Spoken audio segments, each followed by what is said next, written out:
ఆయన చెప్పారు. మంజిలే భీంలో ఉన్నప్పుడు ఒకరోజు అందరితోని బాబా ఇలాగే సమావేశం అయిపోయి కొన్ని విషయాలు చెప్పి మీరు వెళ్ళి పడుకోండి అన్నారు.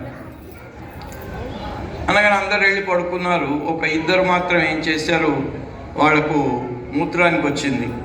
అప్పుడు ఓపెన్లో మూత్రం వెళ్ళే సిస్టమ్ ఉండేది. ఆ మంజిలేమి అప్పుడు దాదర్లో, ఇప్పుడు అది చాలా పెద్ద ఏరియా, కానీ అప్పుడు వాళ్ళు ఏం చేశారు, గేట్ బయటికి వెళ్ళి మూత్ర విసర్జన చేసి మళ్ళీ వచ్చి పడుకున్నారు. బాబా పిలిచాడు వాళ్ళిద్దరిని, యూ హ్యావ్ డిసోబేడ్ మీ అని.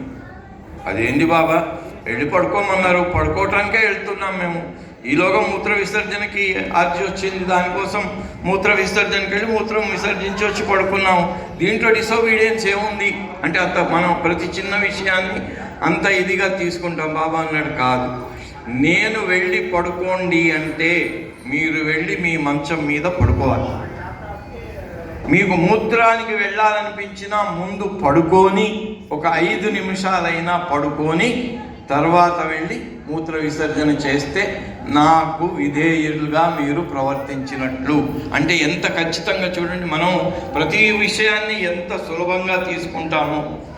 బాబా ఆ విషయాన్ని చెప్తూ, ప్రపంచంలో ఉన్న ప్రజలంతా కూడా భగవంతుణ్ణి చాలా అల్పంగా తీసుకుంటారు, ప్రపంచాన్ని సీరియస్గా తీసుకుంటారు. ప్రపంచానికి అధికమైన వాల్యూ భగవంతునికి. మరి భగవంతునికి పూజలేమో చేస్తుంటాం, రోజు పూజలు, అవి గుళ్ళు ఫుల్, గుళ్ళలో పెద్ద క్యూ లైన్లు, ఎక్కడ టికెట్లు దొరకవు, దర్శనానికి గంటలు ఇన్ని అవుతుంటాయి. కానీ నిజంగా అక్కడ జరిగేది ఏమిటి అంటే భగవంతుడిని సెకండరీ. ఎందుకు, భగవంతుడు మనకు కావాలి, నా కోరిక తీర్చడానికి భగవంతుడు కావాలి, కానీ భగవంతుడి కోసం భగవంతుడు అక్కర్లా. అట్లా భగవంతుణ్ణి మీరు అల్పంగా, ప్రపంచాన్ని, భగవంతుడిని ఎందుకు ఆరాధిస్తున్నారు, ఆయన